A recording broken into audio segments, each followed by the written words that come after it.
The air thickened with the scent of ozone and ancient, frozen pine.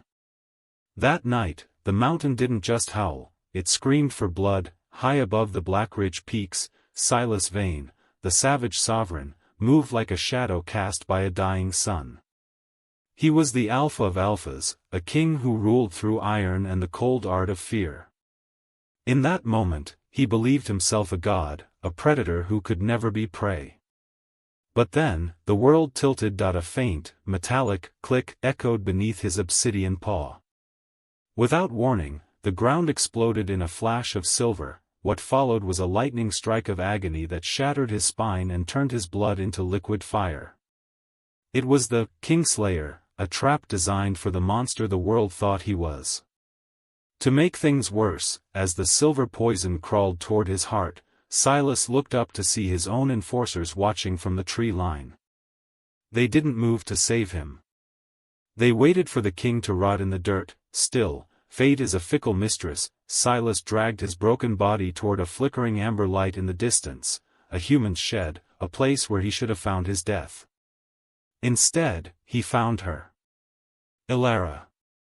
A woman with steady hands and a heart that didn't know how to fear a crown. She didn't know what scared her more, the dying wolf on her doorstep or the realization that she was about to save a man who had spent his life destroying her world. As the silence stretched, she picked up her scalpel, not a weapon.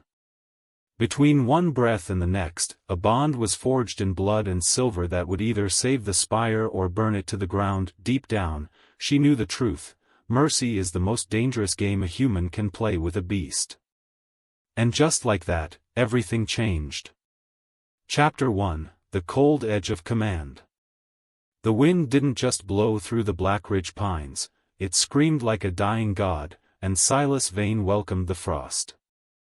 He prowled the jagged border on four massive, obsidian paws, his fur a cloak of midnight against the blinding snow. Truth be told, he preferred the silence of the peaks to the suffocating heat of the pack house. Down there, they looked at him with eyes full of terror, and that was exactly how he wanted it. Because he knew a king who was loved was a king who was vulnerable. He paused, his golden eyes scanning the tree-line. His breath came out in thick, white plumes, a rhythmic reminder that he was the only living thing that dared to claim this frozen hell. Deep down, he knew the truth: his people hated him. Still, fear kept them fed, and fear kept them safe. He didn't need their warmth, he only needed their obedience. As the silence stretched, he felt a flicker of something, a shadow in the brush. His wolf, a primal beast of sheer muscle and instinct, pressed forward. Without warning, the world shifted. A faint metallic click echoed beneath his front paw, a sound so small it should have been buried by the wind. Yet, it rang in his ears like a funeral bell. Before he could move, the ground exploded. Steel teeth, coated in the shimmering poison of liquid silver, bit deep into his leg. The agony was a lightning strike that shattered his spine. Silas let out a roar that turned into a choked whimper as the Kingslayer trap clamped shut. Blood, dark, hot, and smelling of ozone, hissed against the silvered metal. He collapsed, his vision blurring into a haze of red. What's worse than the pain was the sudden appearance of shadows between the trees. His own enforcers stepped into the light. They didn't rush to help. Instead, they stood like statues of ice, watching their alpha bleed into the dirt. Silas tried to shift, to command them to move, but the silver was a virus, paralyzing his vocal cords. No matter how hard he tried, the alpha command remained locked in his throat. He looked at Kalen, his second, but the man only adjusted his collar and turned away. Maybe it was fate, or maybe it was the harvest of the fear he had sown.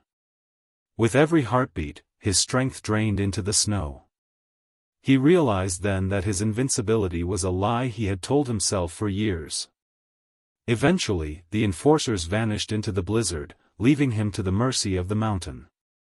Silas dragged his broken body forward, his claws scraping uselessly against the frozen earth. In the span of a breath, he went from a god to a wounded animal.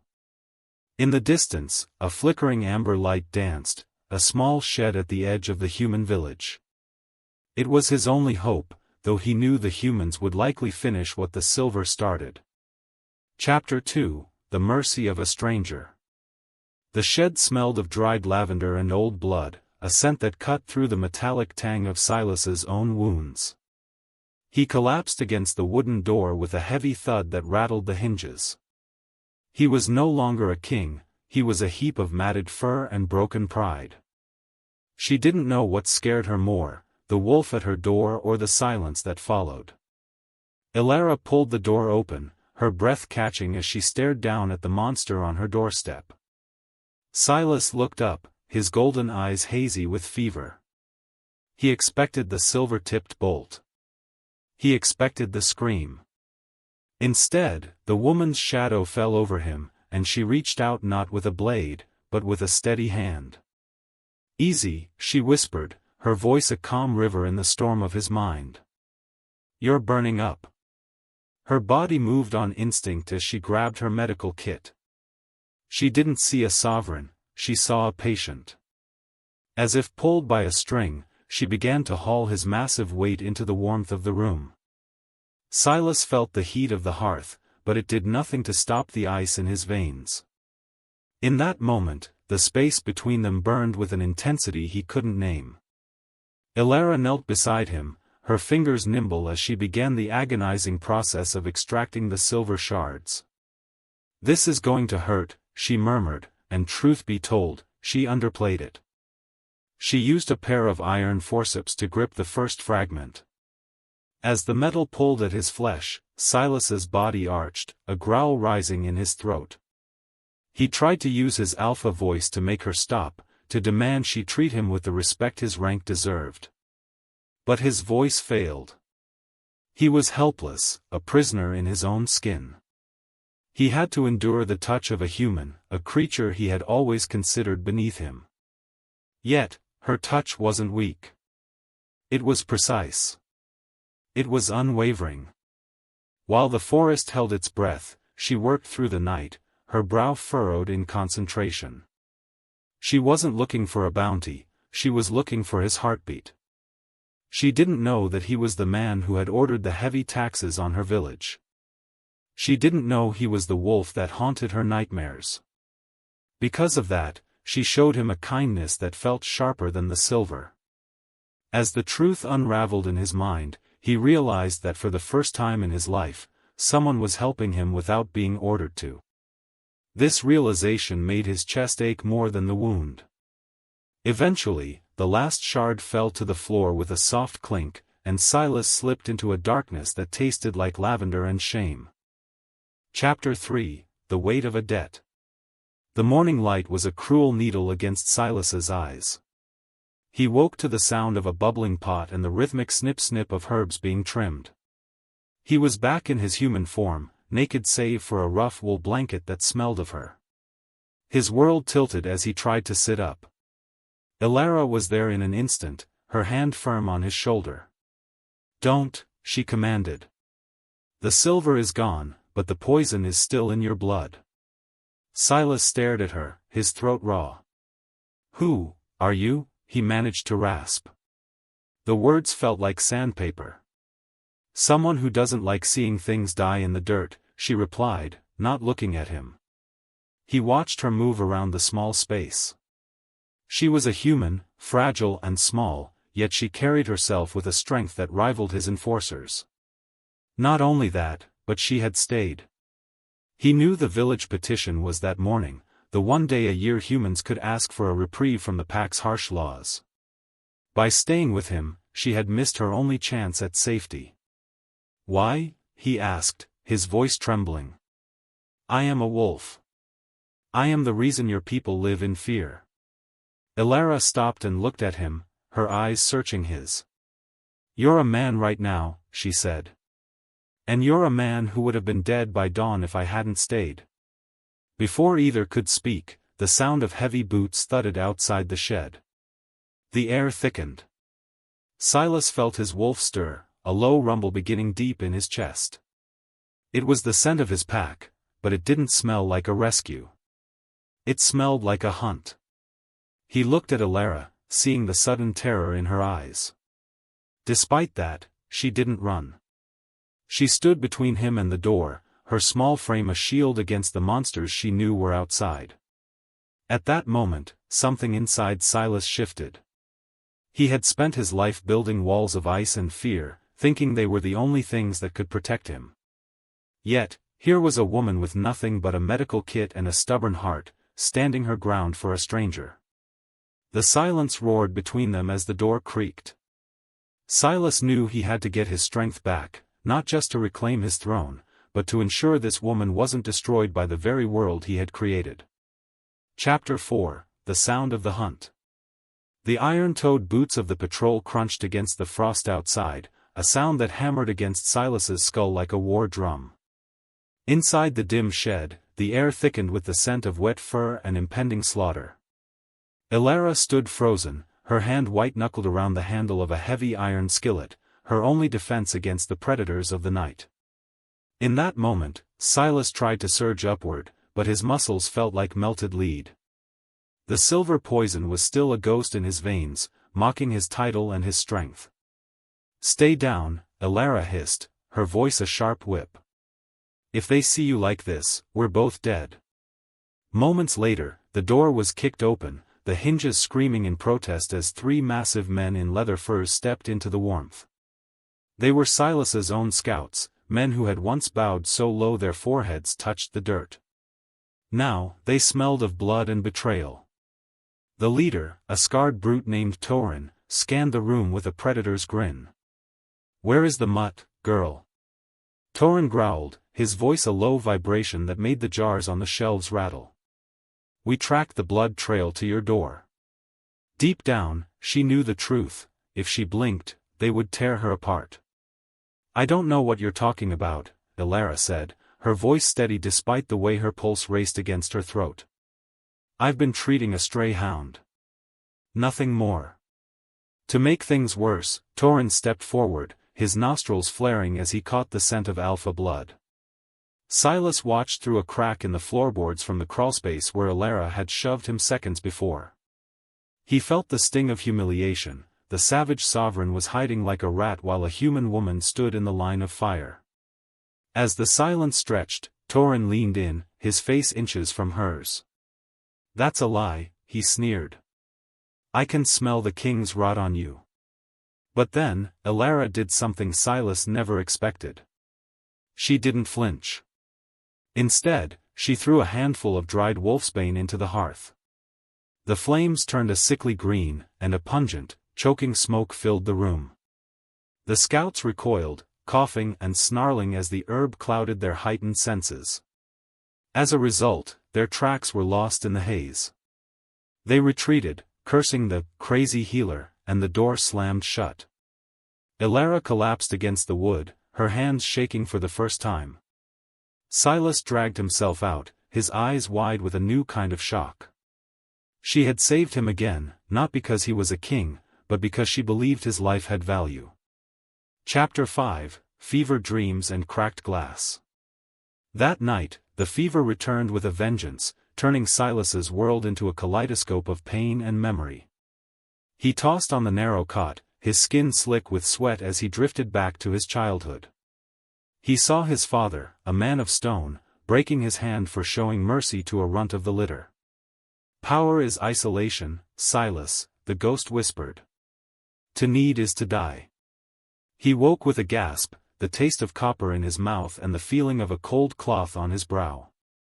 Instead of his father's cold gaze, he found Elara's soft eyes.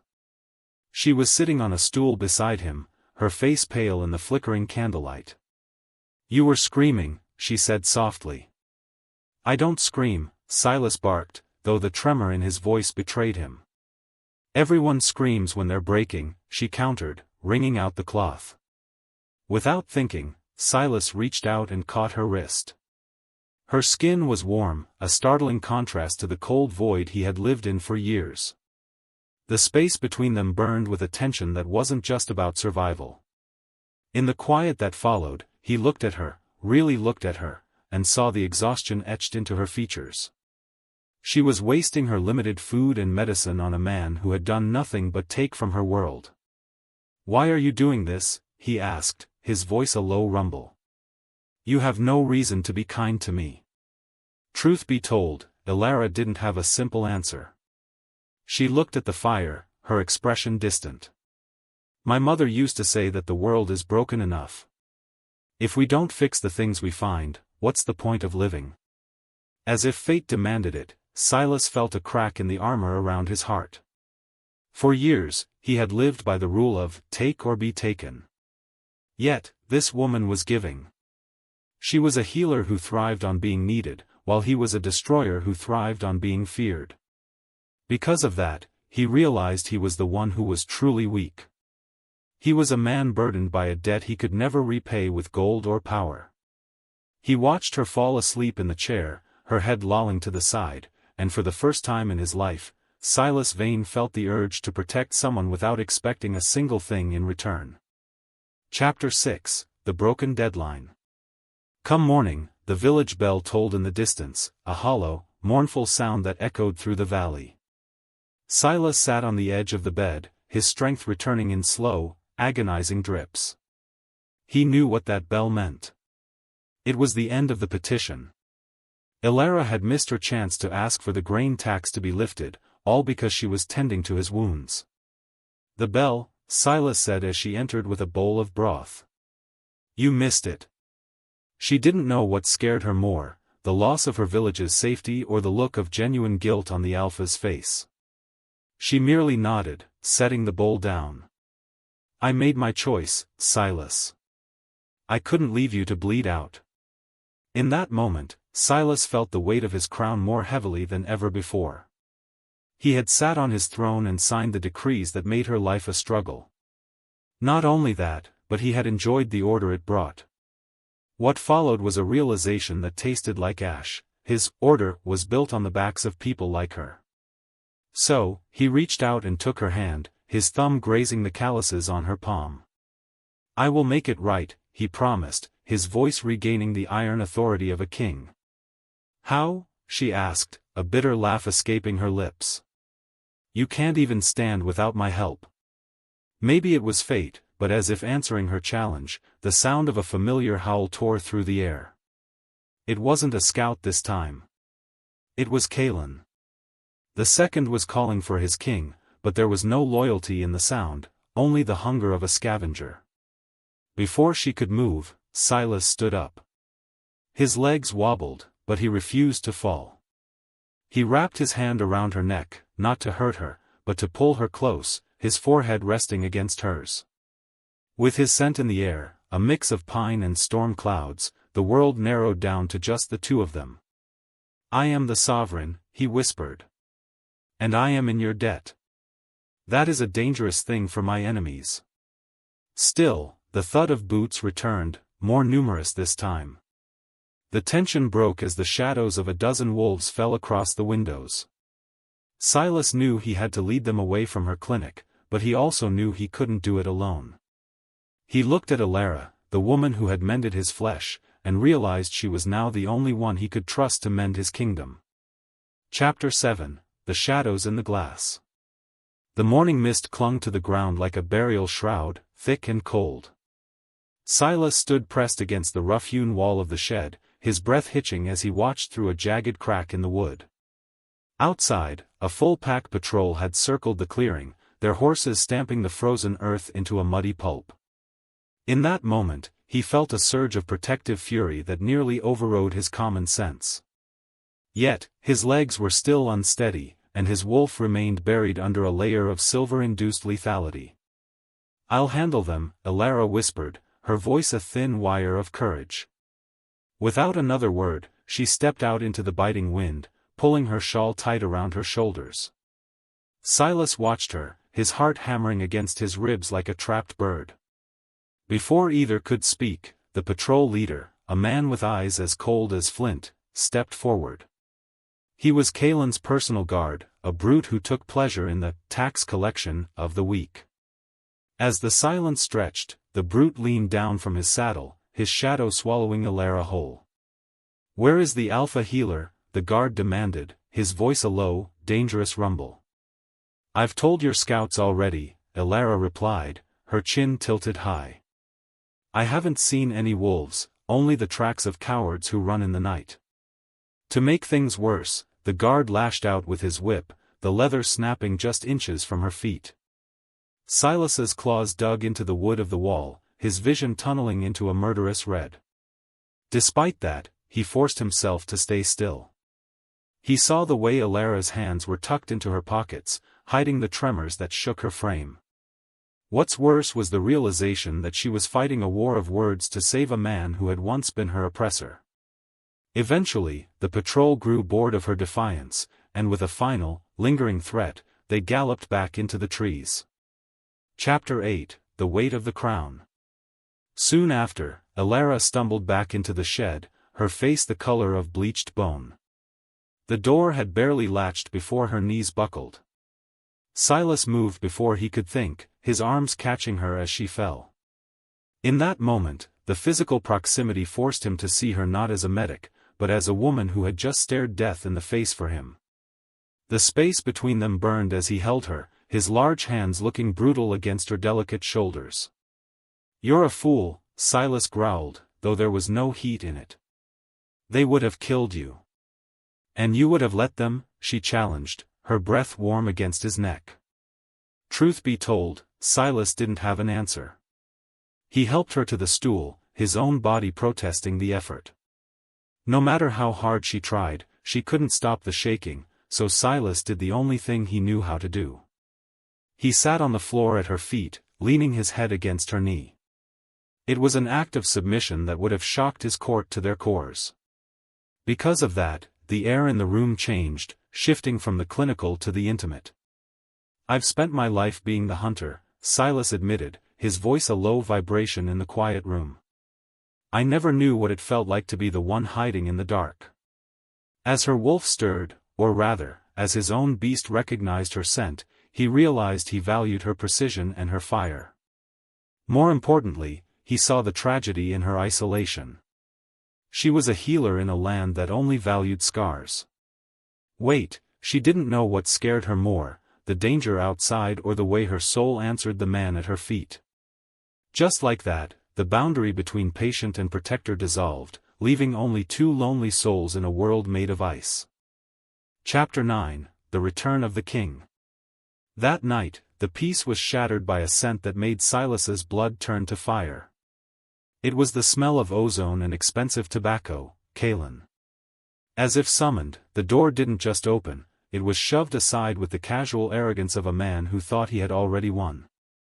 Kaelin stepped in, his eyes darting from Elara to the man sitting in the shadows. In the span of a breath, the atmosphere became lethal. "Silas," Kaelin said, his voice dripping with false concern. "We thought you were carrion by now." Still, Silas didn't rise immediately.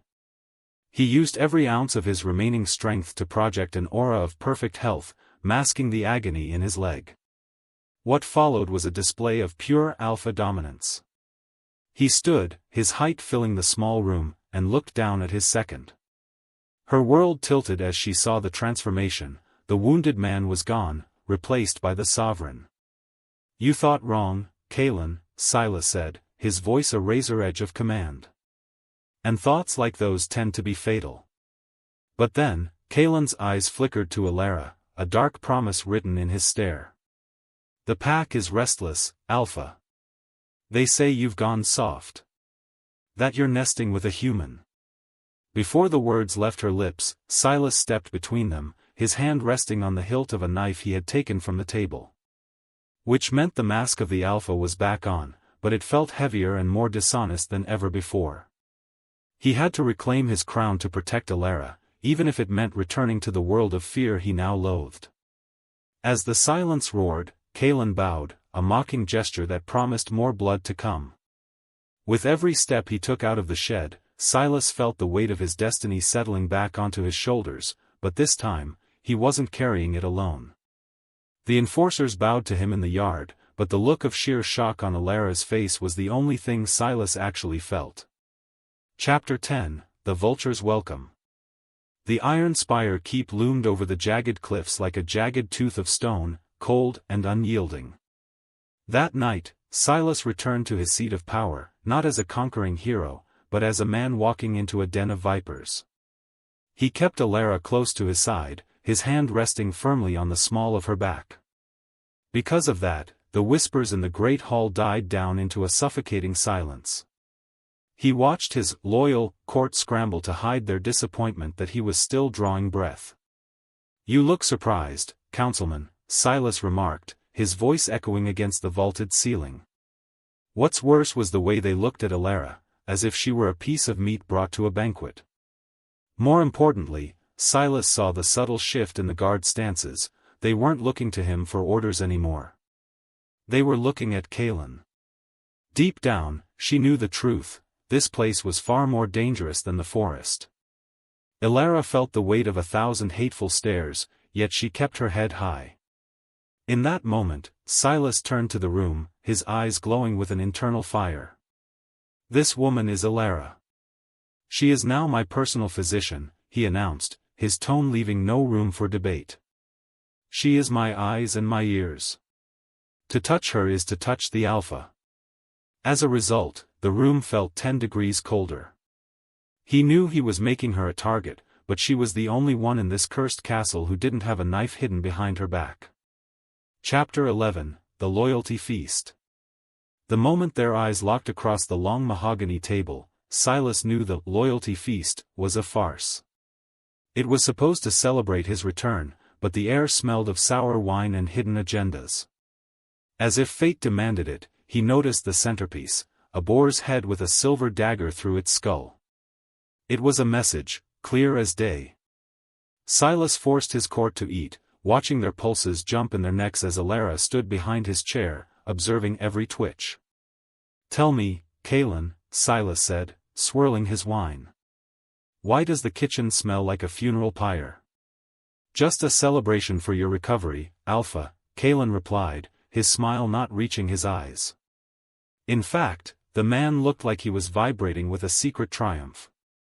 What followed was a psychological game of cat and mouse.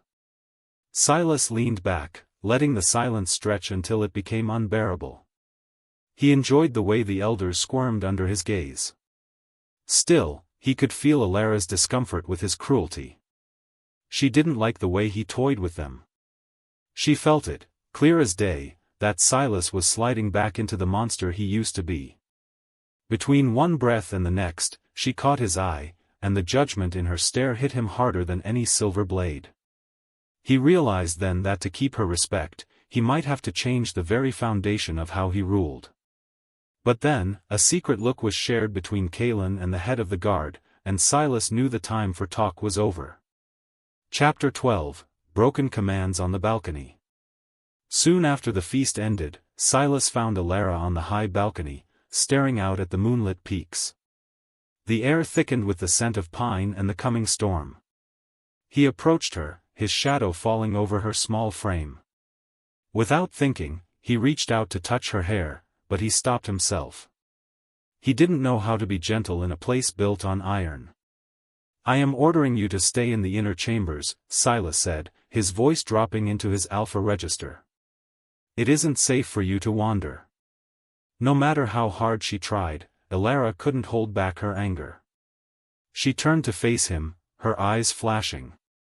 "Don't you order me, Silas Vane. I didn't save your life to become your prisoner." Her voice trembled, but not from fear, from the sheer audacity of his demand.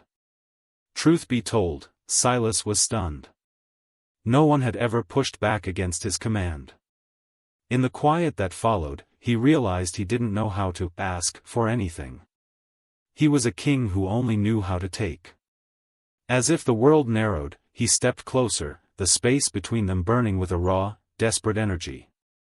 "I don't know how to do this," he admitted, his voice a low, pained whisper. "I don't know how to keep you safe without locking you away." Between them, something cracked. Elara reached out, her hand resting against his chest, right over his heart. "You start by treating me like a person, not a possession," she said. As the bond pulsed, Silas felt a wave of vulnerability that terrified him more than the betrayal of his pack. He leaned down, his lips inches from hers, but before he could close the gap, the wind shifted. He caught the scent of cold metal and hemlock. Without warning, a silver-tipped arrow hissed through the air, embedding itself in the stone railing where Silas's head had been a second before. The hunt wasn't over, it had just moved inside the walls. Chapter 13, The Mark of the Outcast. The silver arrow still vibrated in the stone railing, a humming reminder that death was a patient shadow. That night, Silas didn't retreat. Instead, he gathered the entire pack in the courtyard of ancestors, the moon hanging above them like a cold, judgmental eye. He stood on the raised dais, his hand gripped tightly around Elara's, forcing the elders to witness their proximity. Because of that, the air was thick with the scent of scandal and suppressed growls.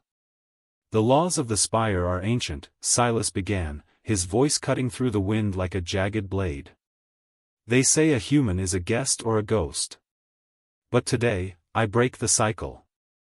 As if fate demanded it, he took a ritual dagger and made a shallow cut across his palm.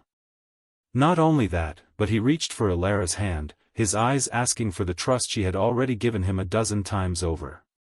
I grant her the mark of residency, he declared. In that moment, he pressed his bloody palm to hers, the ancient magic of the pack bond sparking at the contact. As the bond pulsed, a low, collective gasp rippled through the crowd. This was more than a medical title, it was a defiance of every pure-blood tradition they held dear. Which meant he was choosing a human over the very people who shared his blood. As the silence roared, he saw the hatred in Kaelin's eyes bloom into a dark, satisfied grin. Silas had given his enemy the perfect weapon, the image of a king who had lost his mind for a girl. Chapter 14, The Silver Paralysis. Come morning, the training grounds were a theater of tension. Silas insisted on overseeing the combat drills, wanting to prove his strength was absolute despite the weakness of his heart. However, Kaelin had spent the night preparing a different kind of lesson. As if the forest watched, the second suggested a sparring match of shadows to settle the nerves of the younger wolves. You seem eager, Kaelin, Silas mused, stepping into the circle. I only wish to see our alpha at his peak, Kaelin replied, his voice smooth as silk. Without warning, Kaelin didn't lunge for Silas's throat. Instead, he triggered a hidden mechanism beneath the training sand. Before he could move, a series of fine, silver-coated wires whipped upward, lashing around Silas's ankles and wrists. In the span of a breath, the liquid silver began to seep into his pores. Silas felt the familiar, agonizing cold spreading through his limbs, but this time, it was concentrated. It was a public paralysis plan, designed to humiliate him in front of the entire pack. Her world tilted as Elara watched from the sidelines. She saw Silas's knees buckle, saw the golden light in his eyes flicker and die. To make things worse, Silas realized he couldn't even shift to break the wires. His body was a cage of lead. As a result, he stood there, frozen and trembling, while his own warriors watched their savage sovereign turn into a statue of meat and bone. Kaelin stepped closer, his voice booming so all could hear. Look at your king. Poisoned by the very human he brought into our home. Her medicine is a curse. Chapter 15, The Descent into the Dark. What followed was a blur of violence and betrayal that Silas could only witness through a haze of pain. She didn't know what scared her more, the snarling wolves closing in or the look of utter helplessness on Silas's face. Before the words left her lips, Kaelin's enforcers seized Elara, pinning her arms behind her back. The Alpha has been compromised. Kaelin shouted, his face twisted in a mask of righteous fury. The human has used her, healing, to rot his core. Take her to the hollow dungeons. Despite that, Silas tried to speak. He tried to unleash the Alpha command to save her, to tell them the truth, but his throat was a desert of silent screams. With every heartbeat, he watched them drag her away. She didn't scream for help, she only kept her eyes locked on his, a final look of pity that burned him worse than the silver. In that moment, Silas felt a pure, impotent rage that shattered the last of his ego. He would have traded his entire kingdom, his bloodline, and his life for just one word to stop them. Eventually, the guards threw him into his own bedchamber, the iron door locking with a finality that sounded like a tomb. As the echo faded, Silas lay on the floor, paralyzed and alone. He had tried to rule with fear, then he tried to rule with love, and now he had nothing. In the quiet that followed, he realized Kaelin hadn't just taken his throne, he had taken the only light Silas had ever known. The iron door was locked, and the sun was setting on the reign of Silas Vane. Chapter 16, The King of Silence. The shadows of the bedchamber stretched across the stone floor like long, skeletal fingers reaching for Silas's throat. That night, the Alpha lay in a heap of broken pride, his body a heavy anchor he could no longer lift. The silver paralysis was a cruel thief, stealing his movement but leaving his mind sharp enough to feel every jagged edge of his failure. In the quiet that followed, he heard the muffled roar of the pack outside, cheering for a new leader, a new order, and a new execution. Moments later, the heavy bolt of his door slid back with a slow, agonizing screech. Kaelin stepped into the room, his silhouette framed by the flickering torchlight of the hallway. As if fate demanded it, the traitor walked to the bedside, looking down at Silas with the detached curiosity of a boy watching an insect twitch. "The pack is already calling for her blood, Silas," Kaelin whispered, leaning down so his breath fanned Silas's ear. "They believe she's the one who poisoned you. It's poetic, really. You tried to bring a lamb into a den of wolves, and now the wolves will have their feast at dawn." What's worse was that Silas couldn't even snarl. He could only stare, his golden eyes burning with a silent, impotent promise of death. Deep down, she knew the truth, and Silas knew it too, he had no friends left to call upon. He had ruled through distance and iron for so long that there was no one left to break down this door. Because of that, Kaelin's laughter sounded like the shattering of glass as he turned and left, the click of the lock signaling the beginning of the end. Chapter 17, The Echo of Kindness. As the silence roared in the wake of Kaelin's departure, Silas's thoughts drifted to the small shed in the valley. He remembered the way Elara's hands had never wavered, even when she was terrified. In fact, he realized she was the only pure thing he had ever encountered in his centuries of life. He had lived for power, for the Spire, and for the fear of his name, yet none of those things could hold him now. No matter how hard she tried to save him, he had ended up dragging her into his own grave. She didn't know what scared her more, the dark or the silence, but Silas finally knew what scared him. It wasn't death. It was the thought of her dying believing he was just another monster. As if the world narrowed, he began to fight the silver. He didn't fight it with alpha rage, he fought it with the memory of her scent, lavender and rain. Yet, the poison held fast, a cold grip around his spine. Still, a realization began to bloom in the darkness of his soul. His isolation hadn't been a shield, it had been a cage. He had built his own prison long before Kaelin locked the door. Eventually, he stopped praying for his own strength and started praying for her survival, even if it meant he never drew another breath. In the span of a breath, he let go of his ego, and the savage sovereign died in that room, leaving only a man who loved a doctor. Chapter 18, A Scratch at the Glass. Come morning, the sky turned a bruised purple, the color of a fresh wound. Silas felt his heart slowing, the silver finally reaching for his vital rhythm. Without warning, a faint, rhythmic scratching sound came from the high window, far above his reach. As if summoned, a small, ragged crow landed on the sill, followed by the appearance of a familiar, grimy face. It was the stable boy, a human orphan Elara had once treated for a broken fever. "Master Alpha," the boy whispered, his voice trembling with a terror that made Silas's chest ache. "The healer, she's in the hollow dungeons. They're coming for her when the sun hits the spire." Before the words left her lips, or rather, the boy's, Silas felt a spark of lightning in his fingertips. The boy had risked everything to come here because of Elara's kindness, not Silas's fear. Which meant the very mercy he had once despised was now his only lifeline. To make things worse, the boy couldn't reach the lock, and he scurried away as the guards approached for the final procession. As the echo faded, Silas felt the ultimate test of his will. He was at his lowest point, convinced that he was too late, that the world had already decided his fate.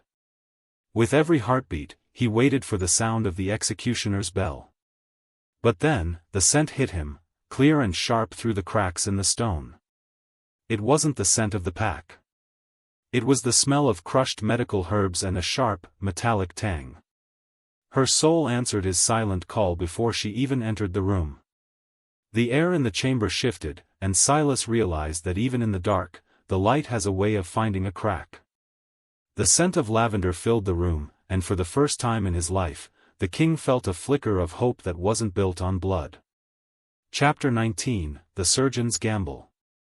The air in the bedchamber grew cold enough to crack bone, yet the scent of crushed mint and iron heralded a shadow moving against the stone. Without warning, the hidden servant's passage behind the tapestry groaned, and Elara tumbled into the room, her clothes torn and her hands stained with the soot of the dungeons. In that moment, Silas's eyes flared with a desperate, golden light. He was still a statue of frozen meat, but his soul screamed her name into the void. "Silas," she gasped, rushing to his side. As if pulled by a string, she didn't waste time on tears or soft words. She saw the gray veins of silver poisoning crawling up his neck, nearing his jaw. To make things worse, the sound of coronation trumpets began to blare in the courtyard below. Kaelin was claiming the crown. Truth be told, she had only minutes. Elara pulled a small, curved scalpel from her sleeve, the blade shimmering with a wicked edge. "The silver is concentrated in the main artery near your heart, Silas. I have to cut it out. I have to drain the tainted blood while your heart is still beating." She felt it, clear as day, the terror radiating from him. Despite that, Silas forced his gaze to remain steady, offering her the only thing he had left, his absolute, terrifying trust. He had to stay perfectly still while she cut him, or the blade would end what the poison started. Chapter 20, Blood and Iron. The first incision was a thin line of fire across his chest. Silas's body buckled, a silent roar trapped in his lungs, but he clamped his jaw shut until his teeth threatened to shatter. With every heartbeat, dark, shimmering blood, thick with the liquid silver, spilled over Elara's hands. As the silence roared, she worked with a precision that was nothing short of miraculous. She wasn't just a village healer anymore, she was a woman carving a king back out of the clay. "Stay with me," she whispered, her voice a steady anchor in the storm of his agony. Because of that, Silas found the strength to keep his eyes open. He watched her face, seeing the sweat bead on her brow and the fierce determination in her eyes. In the quiet that followed, he realized he was finally answering the core question of his existence. Yes, he was worth saving, not because of his power, but because she refused to let him go. As the silver drains, Silas felt a sudden, violent rush of heat returning to his limbs. It was like a dam breaking. The paralysis shattered, replaced by a raw, lethal strength that made his bones ache with the need to shift. Between one breath and the next, their eyes locked in a moment of absolute, wordless understanding. He wasn't the savage sovereign anymore, he was a man who had been mended by the very mercy he once mocked. As his wolf stirred, he reached out and gripped her hand, his skin finally warm against hers. Chapter 21, The Path to the Hull. Soon after, Silas stood, his height towering over Elara as he draped a dark cloak over his blood-stained chest. He was focused and lethal, his movements fluid like a shadow cast by a flame. Yet, he didn't just rush for the door. He paused, tucking a stray lock of hair behind Elara's ear. In that moment, the space between them burned with a promise that no crown could ever match. "Stay behind me," Silas commanded, but his voice was no longer a cold blade, it was a shield. What followed was a descent through the spire's secret veins. They approached the great hall, where the sound of Kaelin's arrogant laughter drifted through the heavy oak doors. As if fate demanded it, Silas used his shadow movement to bypass the perimeter guards, clearing a path for Elara with silent, surgical efficiency. He wasn't fighting for power today, he was fighting for justice and for the woman who had seen the man behind the mask. Which meant the stakes were higher than they had ever been in his long, violent life. If they failed now, the pack would become a tyranny of silver, and Elara would be the first to fall. With every step he took, the bond between them pulsed, a rhythmic reminder of what was at stake. Before she could move, Silas reached for the massive iron rings of the great hall doors. And just like that, everything changed. He threw the doors open, the light of 1,000 candles spilling out to meet the darkness of his rage. The coronation trumpets faltered into a discordant scream as the dead king walked back into his hall. Chapter 22, The Truth in the Teeth. The great hall was a sea of gold and fur, but the air turned to ice the moment Silas Vane stepped through the threshold. And just like that, everything changed. Kaelin stood atop the high dais, the ancient iron crown hovering inches above his head, but his hands froze in mid-air. In that moment, the silence was so heavy it felt like a physical weight pressing down on the hundreds of wolves gathered below. Silas walked down the center aisle, his cloak billowing like a shroud, his eyes glowing with a predatory heat that made the bravest warriors shrink back. The oath requires a living predecessor to be truly vacant, Kaelin, Silas said, his voice a low, terrifying rumble that carried to every corner of the room. I don't feel particularly vacant. To make things worse, Kaelin didn't surrender. He dropped the crown, his face contorting into a mask of desperate rage. He is a ghost. A puppet of the human witch. Kaelin screamed, pointing a trembling finger at Elara as she stepped into the light behind Silas. Because of that, a murmur of uncertainty rippled through the pack. But then, Silas didn't reach for a sword. He used his alpha command, not to demand silence, but to force the truth. Look at his hands. Silas roared, his voice vibrating in their very bones. What followed was a revelation. Kaelin's fingers were stained with the same liquid silver used in the traps. In fact, the scent of the poison was unmistakable now that Silas had called it out. The pack watched in horror as their would-be king was revealed as a kingslayer. As the silence stretched, Kaelin realized he was lost and lunged, not at Silas, but at Elara. Before the words left her lips, Silas moved. He was a blur of midnight fury, catching Kaelin's throat in a single, crushing blow that sent the traitor flying across the stone floor. This was the true power Silas had never understood, the power of truth backed by a heart that finally had something to lose. Chapter 23, The Healer's Throne. That night, the blood was washed from the stones, but the memory of the shift remained. Silas didn't return to his high, lonely seat immediately. Instead, he knelt on the floor in front of the entire pack and beckoned Elara forward. Her world tilted as she realized what he was doing. He wasn't just thanking her, he was rewriting the laws of their kind with a single gesture. The Spire was built on fear, Silas announced, his voice steady and resonant. But fear didn't save your alpha. Mercy did. As her wolf stirred, or rather, as the pack's collective spirit shifted, he took Elara's hand and stood beside her. More importantly, he publicly declared her his mate and the healer of the Spire, a title that had never existed in their violent history. As the bond pulsed, the elders, the very ones who had called for her execution, bowed their heads. They didn't bow out of terror this time, they bowed out of a profound, newfound respect for a leader who was strong enough to be healed. What followed was the dismantling of the old ways. Silas ordered the Grey Ridge territory to be annexed, not for a hunting ground, but as a place of sanctuary and healing. Eventually, the sovereign's debt was paid in full, yet a new life had only just begun. Silas led Elara to the dais, but he didn't sit above her. He brought a second chair, placing it level with his own. Truth be told, the crown felt lighter now that it wasn't the only thing keeping him upright.